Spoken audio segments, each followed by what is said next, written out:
Bonjour à tous, c'est toujours un plaisir de vous retrouver pour nos études hebdomadaires et nous nous retrouvons aujourd'hui avec deux de mes collègues, donc Gaston Fernoc, bonjour. Bonjour. Émile Lazare, bonjour. Bonjour. Pour une nouvelle étude. Et oui, ce trimestre, nous sommes encore avec un sujet qui est particulièrement au cœur de notre vie pratique, l'économa, ou comment être un gestionnaire de Dieu, un gestionnaire pour les affaires de Dieu, un gestionnaire à l'image et à la gloire de Dieu. Il y a plusieurs dimensions dans ce trimestre. Et il y a notamment la dimension certes financière, mais il y a aussi le temps, il y a aussi l'investissement, il y a aussi le domaine familial, il y a aussi mon environnement. Cela inclut tout ce qui est autour de moi, tout ce que Dieu a mis à ma disposition pour être un gestionnaire de Dieu. Alors, une question nous est posée dans ce trimestre, et notamment, c'est celle-ci. Est-ce que Dieu nous dira « Je ne vous ai jamais connu, retirez-vous de moi, vous qui commettez l'iniquité » Ou alors est-ce qu'il dira « C'est bien, bon et fidèle serviteur.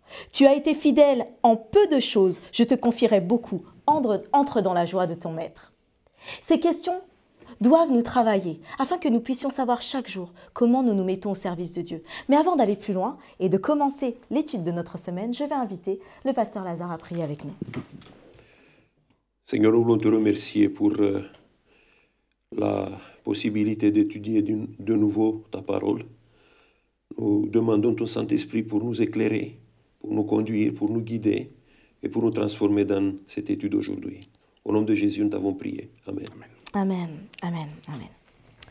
Alors, le thème de cette semaine est l'honnêteté envers Dieu. L'honnêteté envers Dieu.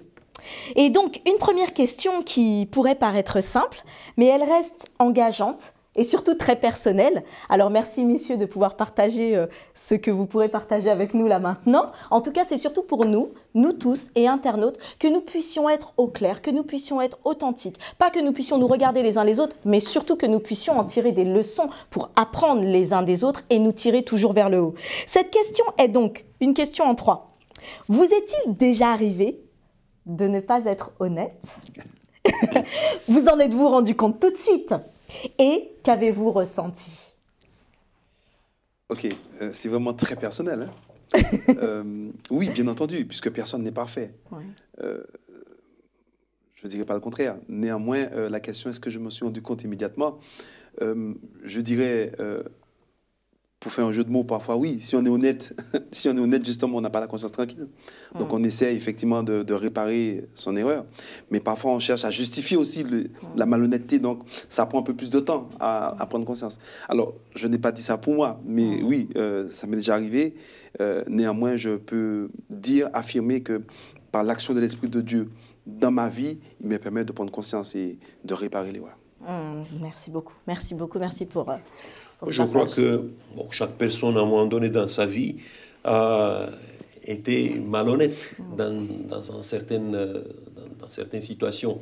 Soit tu as menti, soit tu as volé quelque chose. Bon, quand j'étais petit, j'ai volé un peu d'argent de mes parents pour acheter un ballon de foot, par exemple, un jour. Et bon, j'ai eu peur que je suis découverte, et cette peur m'a paralysé, effectivement.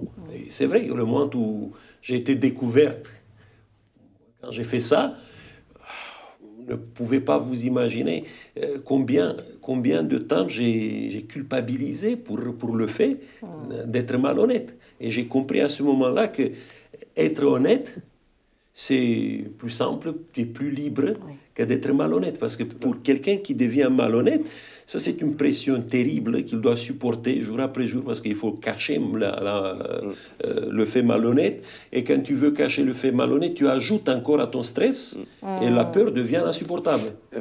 Et ce que je vais ajouter, c'est que ce qui est capital, en fait, pour celui qui, effectivement, se laisse prendre constamment dans ce piège de la malhonnêteté, c'est qu'il puisse... par la grâce de Dieu, par la puissance de l'Esprit Saint, puisse pouvoir se remettre en cause. Parce que si quelqu'un se plonge ou est dans cette baignoire de malhonnêteté et ne se remet jamais en question, jamais il ne s'en sortira. Donc, Dieu sait que nous sommes effectivement sujets à l'erreur. Mais ce qu'il attend de nous, c'est que nous puissions saisir la main du Seigneur. Laisser l'Esprit parler en nous, travailler en nous pour que nous puissions effectivement nous débarrasser de ça. Le problème est que si tu essayes quand même de justifier la malhonnêteté, à un moment donné, tu tombes dans la perversité. C'est clair, c'est clair. Parce que tu vas sanctifier, essayer de sanctifier, de justifier l'injustifiable. Tout à fait. Et ça, c'est la perversité. Tout à fait. Tout à fait. Je dirais même que, justement, et comme vous le dites, tout ça naît aussi dans le cœur. Et à partir du moment où on n'arrive pas à se dire, ou qu'on veut justifier des mauvaises actions, ou qu'on veut justifier, ou qu'on veut même se cacher derrière ce qu'on n'est pas, là, on commence à rentrer dans un cercle où on a une mauvaise perception de la réalité, et la réalité devient même erronée. Donc, on arrivera aussi à justifier d'autres personnes qui agissent mal sans pouvoir leur dire qu'en fait, là, elles sont en train de tromper ou qu'elles sont malhonnêtes. Donc, il y a un besoin et une liberté dans le fait de pouvoir être tout le temps authentique et honnête, quelles que soient les conséquences. Au mieux, elles nous libèrent, ces conséquences. Mais en tout cas, restons et soyons honnêtes. Merci beaucoup pour ce partage. Alors, je vais vous inviter à prendre, puisqu'on va continuer avec justement cette honnêteté envers Dieu, le passage qui est dans Luc, au chapitre 16, le verset 10. Luc, chapitre 16, verset 10. Il est dit: celui qui est fidèle dans les moindres choses l'est aussi dans les grandes. Et celui qui est injuste dans les moindres choses l'est aussi dans les grandes. Deux phrases qui semblent se répéter, pourtant, elles parlent de fidélité et de justice dans les petites et les grandes choses. Pouvez-vous nous expliquer ce que Jésus explique en cela? Vérité, fidélité, et justice dans les petites et les grandes choses. Bon, la première question que je pose sur ce texte, qu'est-ce que c'est les moindres choses et les grandes choses? Vous avez le texte suivant, le verset 11, qui dit: si donc vous avez été fidèles dans les richesses injustes, dans les mamona. Dans le texte grec dit dans les mamona injustes.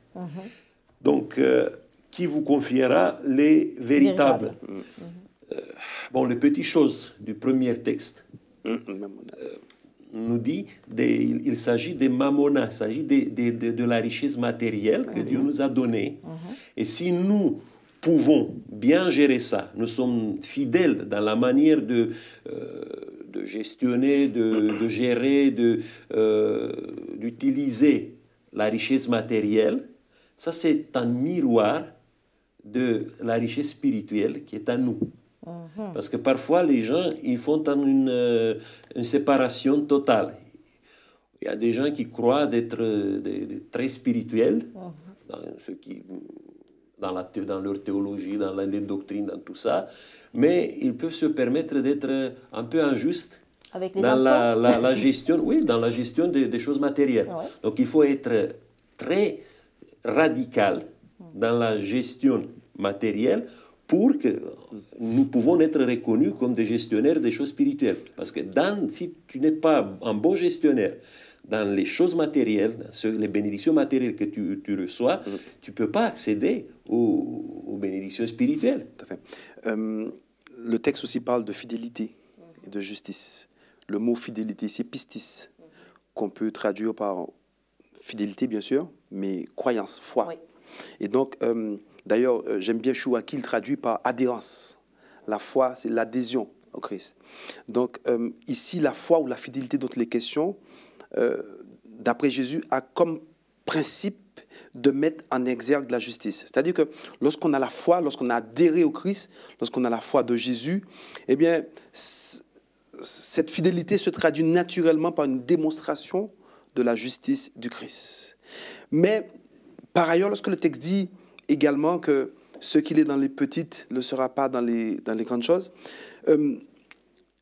cela peut se comprendre également que la foi ne se vit pas simplement au grand jour pour montrer aux autres qu'on a la foi, pour montrer aux autres qu'on est fidèle, pour montrer aux autres qu'on est un fervent chrétien. Mais ça s'exerce aussi dans l'intimité, en famille, lorsque personne ne nous voit. Lorsque personne ne nous voit, est-ce que nous sommes fidèles? Est-ce que nous sommes honnêtes dans notre gestion? Ne serait-ce que, je donne un exemple, est-ce que nous volons les heures du patron ou est-ce que nous sommes fidèles? Le patron a dit que je dois commencer à 13h30, je rentre à 13h35. Personne ne m'a vu, certes, peut-être, le patron ne m'a pas vu. Mais voilà, c'est ça la foi. La foi manifeste en tout temps la justice. C'est-à-dire que la fidélité marche de pair avec la justice. Oui, je vois un peu cette fidélité. Enfin, j'avais vu dans un commentaire aussi qui expliquait que la fidélité, ça n'arrive pas par accident. C'est quelque chose que l'on fait jour après jour, ou, et justement, comme dans cette foi que l'on exerce jour après jour, et merci pour cette explication, que même dans ces toutes petites choses, comme mon ticket de bus, ou comme les 5 minutes de mon travail, les 10 minutes de mon travail, dans les petites choses, alors elles se reflèteront dans les grandes. Tout à fait. On en vient alors, puisque cette étude parle de la fidélité dans les petites et dans les grandes choses, et il y a un sujet qui est quand même assez controversé, voire peut amener beaucoup de discussions, de tensions, dans certaines confessions chrétiennes aussi, et même dans l'Église adventiste, qui est la dîme. La dîme. Alors, pour certains, la dîme, c'est une façon d'enrichir les pasteurs. Pour d'autres, la dîme, c'est une somme que je peux choisir de donner à qui je veux au bon vouloir. Pour d'autres, elle va strictement à l'Église. Pour d'autres encore, je peux verser ma dîme à un missionnaire, à un bénévole. Alors, messieurs, parlons clairement. Qu'est-ce que la dîme ? Qu'est-ce que la dîme? Bon, il y a plusieurs façons de répondre. Je peux dire que dans la Bible, quand la dîme est présentée la première fois dans le livre de Genèse, c'est un signe d'allégeance envers quelqu'un qui est supérieur à toi.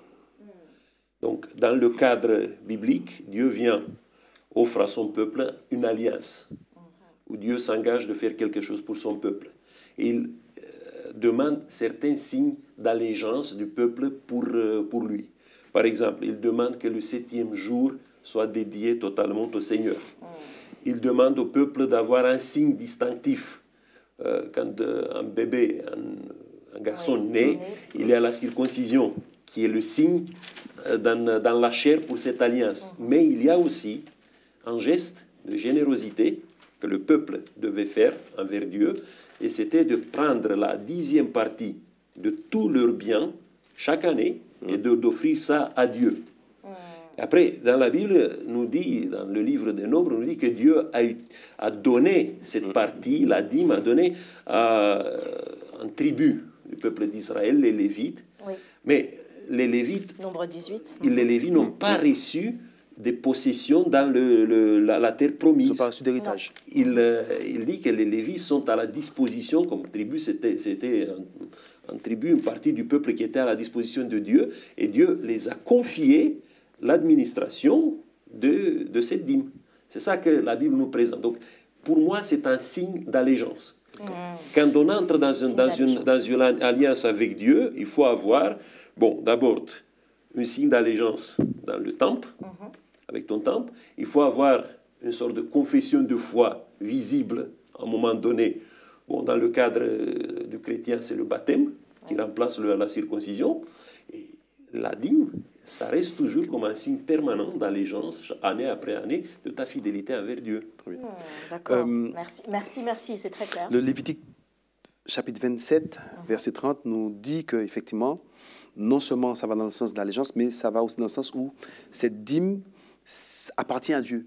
D'ailleurs, Moïse emploie le mot consacré, mis à part, comme le sabbat est mis à part. C'est-à-dire que la dîme n'est pas, comme certaines personnes ne pensent, là pour enrichir qui que ce soit. Mais lorsqu'on rend notre dîme, on rend ce qui appartient à Dieu. C'est parce que Dieu, d'ailleurs, le proverbe dit, nous te donnons ce que nous recevons de ta main. C'est parce que Dieu nous a rendus capables de pouvoir avoir un salaire. Dieu nous a donné la santé qu'il faut, l'énergie qu'il faut.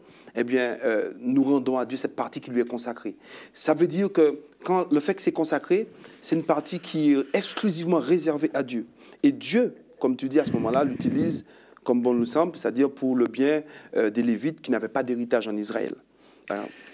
Tu sais, dans le livre de Lévitique, je crois chapitre 27, le verset 30, est utilisé le mot Kodesh.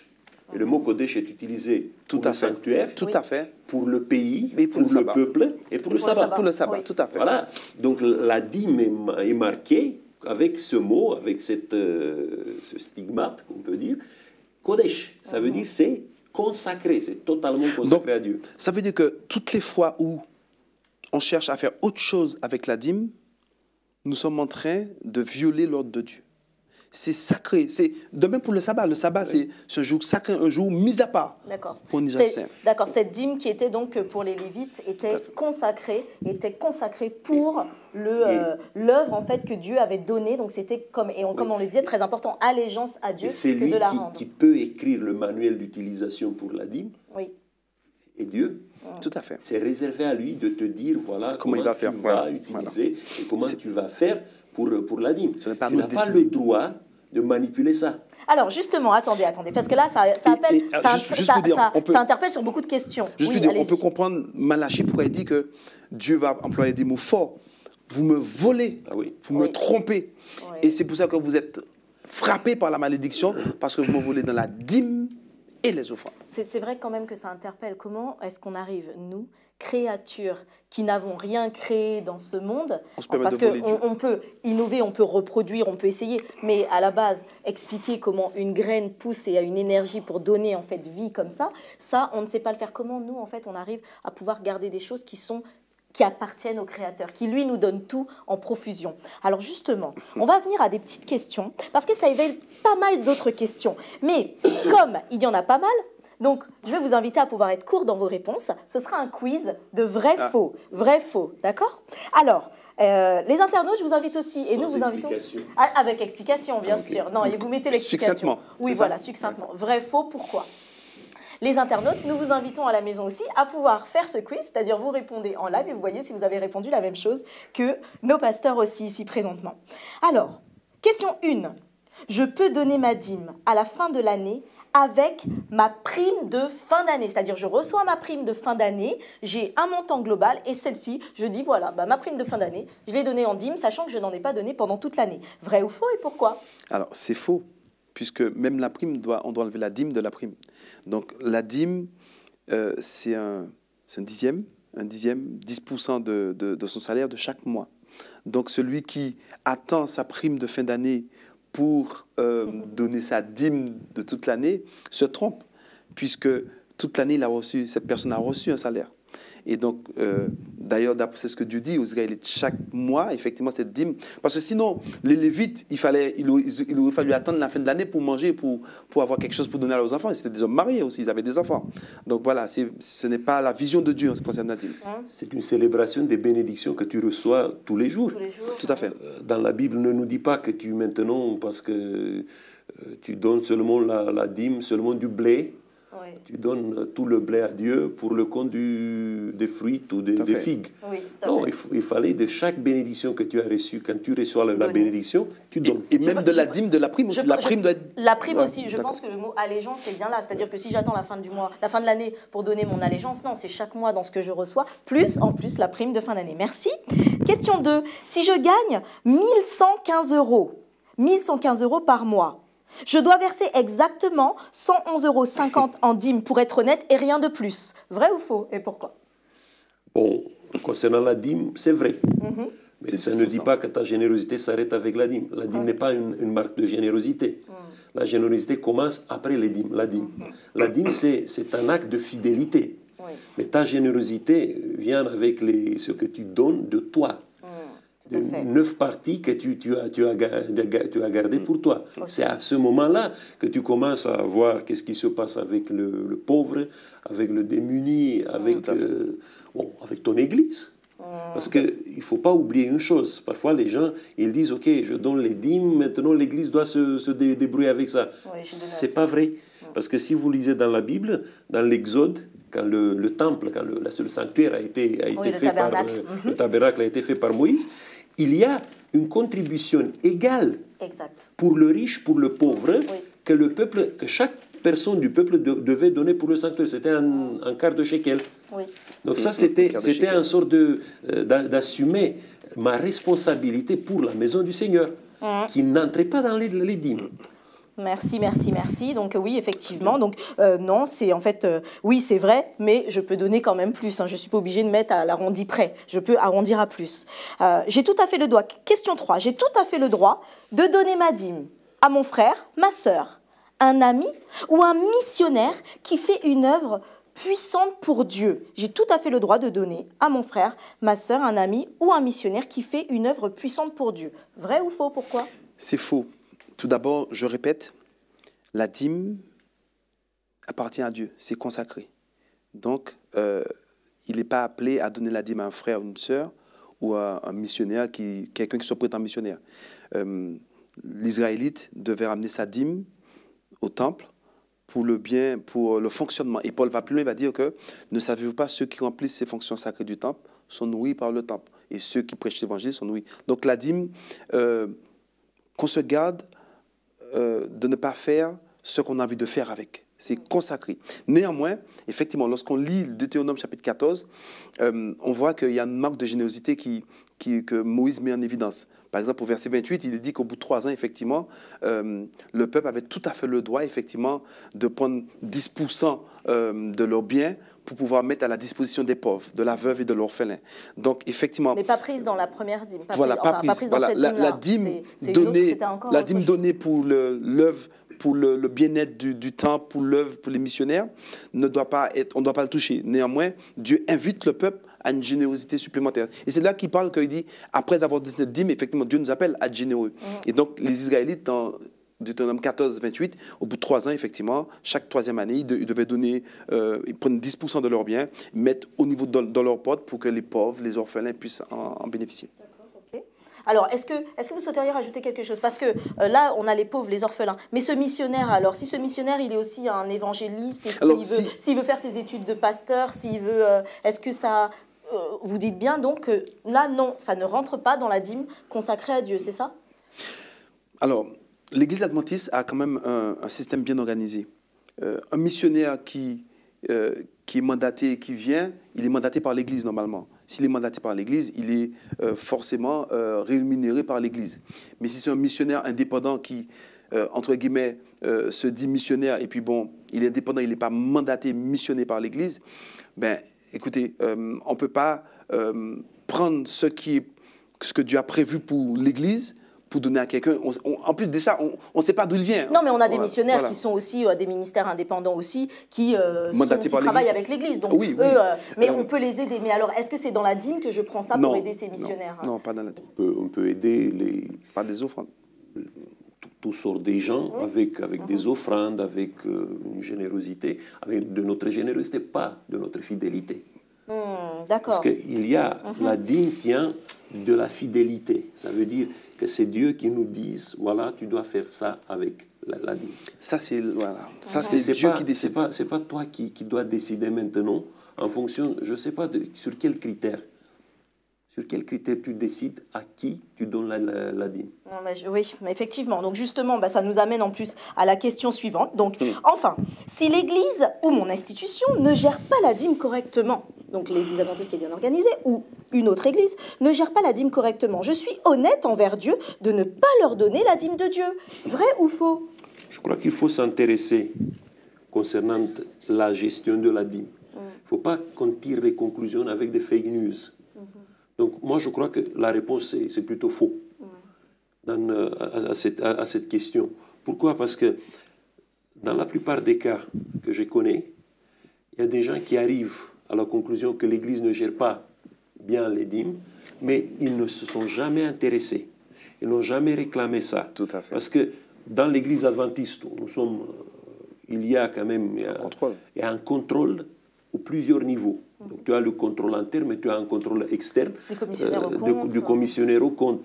Et si tu vois qu'il y a quelque chose qui ne va pas dans la manière dont les dîmes ont été gérées, donc tu vas, il y a une assemblée financière, tu poses des questions, tu t'intéresses et tu réclames ça. Parce qu'il faut que l'Église soit exigeante. L'Église ne peut pas utiliser la dîme comme elle veut. Elle a établi déjà certaines exigences pour l'utilisation de la dîme.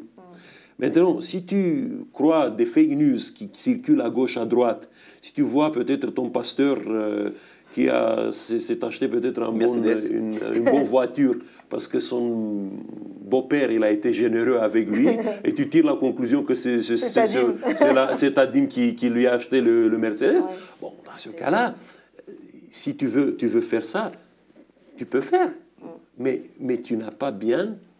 Tu n'as pas bien jugé les choses.